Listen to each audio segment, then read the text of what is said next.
Welcome back inside Gillette Stadium, everybody. My name is Mike Petraglia, joined as always by Patriots expert columnist for WEEI.com, Christopher Price. Don't worry, Chris and I have made up since our little tiff after the game on Sunday against the Oakland Raiders. The Patriots obviously also moving on from what was a very ugly win. That's what Darrelle Revis called it after the game. And now the Patriots really have to regroup. It's funny to say that about a team that's 2-1, but there's no question that this Patriots team is not playing its best football offensively so far.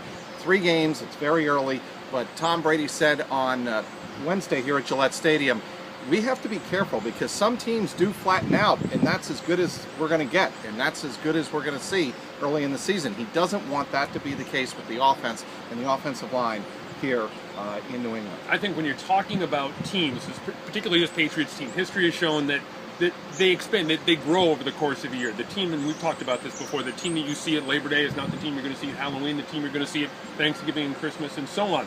They go in one or two directions. We've seen those sorts of teams improve and grow and go on to achieve great things. We've also seen teams here go on to not so great things. The 2009 team is one of those teams that comes to mind. Right. You know, over the course of the year, a team changes, a team adjusts, a team evolves. And I think right now this team is at a very important part in the overall course of this country. Exactly, really. They're at a crossroads at this stage of the season. It's very early, but they're at a crossroads at this stage of the season. I think it's going to be very interesting to see how they respond going forward, particularly on the offensive side of the ball. I think we know what they are defensively. It's a pretty good team defensively. You know, you have to take it with a grain of salt, though.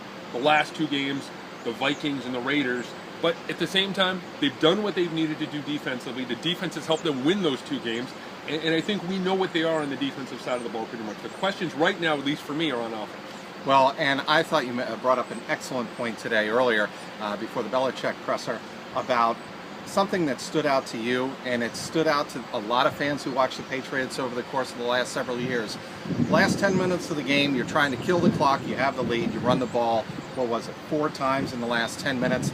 They have got to learn to run the ball, not just run the ball, but run it with authority. Exactly. I think one of the fundamental elements of being a successful offense is being able to execute a 4-minute offense. Now what that is basically you're not trying to score, but you're trying to kill the clock. You're trying to really take the air out of the stadium. You have a lead in the second half, and you're trying to really kind of take the spirit out of the other team. We've seen that in years past with the Patriots. Corey Dillon, I thought, was an excellent example of that. Right. LeGarrette Blount last year was able to help them successfully execute 4-minute offense. They, for whatever reason, in their 2 close games this year, first game against Miami, they had a 3-point deficit going into the 4th quarter. Right. They didn't run the ball at all in the 4th quarter.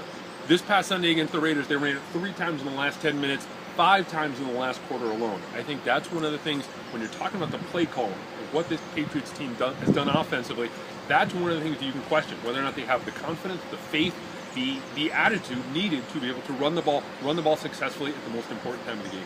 The attitude is something I think is very interesting and something to address. Tom Brady was talking on Wednesday here at Gillette Stadium about the offensive line and what they really need to do to get confidence. And he is aware that, you know, he needs the time to be able to make the progressions, which he really hasn't been able to do this year. And he said, typically you make better decisions, he said, if you have more time to throw.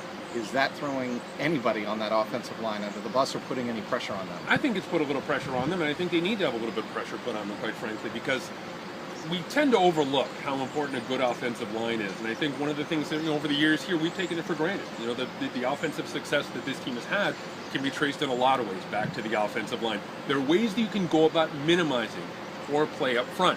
You can call more screens, you can call more misdirections, you can call more quick passes, those short and intermediate routes, which I think would play right in the hands of someone like a Shane Vereen or a Julian Edelman. The other thing is you can shuffle some personnel. We saw that toward the end of the game against the Raiders, where Brian Stork was moved into the starting lineup at center. So I'd expect to see all of those options. It's also important to remember trade deadline, October 28th. The Patriots have never been shy about pulling the significant trade. Exactly, making significant trades. Last year, Isaac Sopoaga didn't work out so well. The year before, Aqib Talib. So that's another thing to keep in mind when you're talking about the offensive line.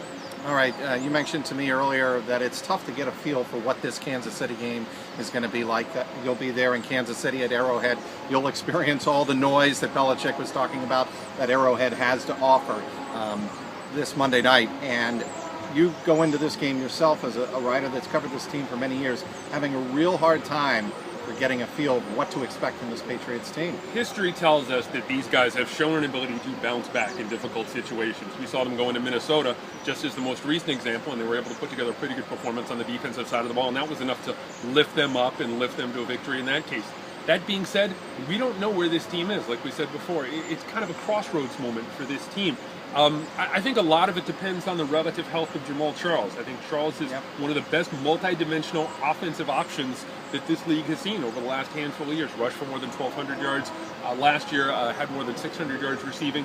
Can really put pressure on an opposing defense. And then, as Bill said this morning, you know, you get everything working in Kansas City, and just the crowd feeds into it. And it's a loud atmosphere, it's a loud environment, it's a really difficult environment for another team to go into, especially when those Chiefs teams are rolling, they're playing good football.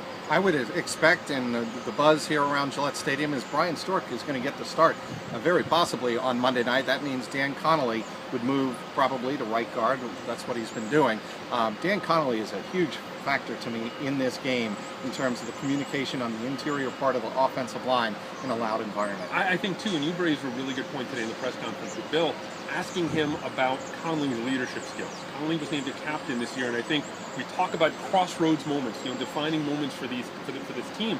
And I think this is one of those moments, particularly on the offensive line, particularly when you're talking about those veterans, guys like Connolly, guys like Vollmer, guys who've been around for a few years. It's time to rally that group. It's time to really get that positional grouping moving again. All right, news of the day, Silver Saliga was the only Patriots player missing. He came out of the first half against the Raiders with a foot injury, did not return. He was not at practice. They had full pads practice, but one guy that was in the facility, shall we say, actually right here on the field, was Brandon Browner, working out on his own. As it turns out, under the guidelines of the CBA, he is allowed to be with the team working out. What goes into that? It's basically just kind of staying on point, and you know, you're not allowed to be around the team, but you're allowed to be in the facility. You're allowed to use the weight room and kind of stay in as close to physical condition as you can. But you just can't put the pads on. You can't be on the field with the rest of your teammates. So I think it's a good sign if you're a Patriots fan to see him, and I think that secondary is going to change. The dynamic in that secondary is going to change following this game, because he's allowed to come back. You get a healthy Alfonso Dennard back. We saw Logan Ryan struggle a little bit against the Raiders at times. I thought he's played well, but I think that secondary is going to receive a boost when Browner comes back and you get a healthy Dennard back in the mix as well. What happens on Monday night in Kansas City? You know, I said before I reserve the right to change my mind, but I think right now I see New England winning this thing. I'm going to say 21-17, 21-20. I think this is going to be a really close game. It's a brutally tough environment to play in. I think the New England defense is going to have enough. I really do. I think when you look at the offense, there's struggles, and I think they're going to continue to struggle until they find out what the problem is with the offensive line. But I think defensively, they're going to have enough. Jamal Charles and no Jamal Charles, I think it's going to be a real challenge for them. But I think guys like Chandler Jones, guys like Rob Ninkovich, guys like Revis and McCourty, I think that group is good enough to get this team over again for another week. All right, so you're saying Dwayne Bowe and Alex Smith not enough to overcome a Patriots defense, Chris, that has certainly been the star of the show here in the first 3 weeks of the season. He is Christopher Price. Be sure to follow him on WEEI.com as he goes to Arrowhead and follows the Patriots in Kansas City. I'm Mike Petraglia, along with Chris Price, inside Gillette Stadium, WEEI.com.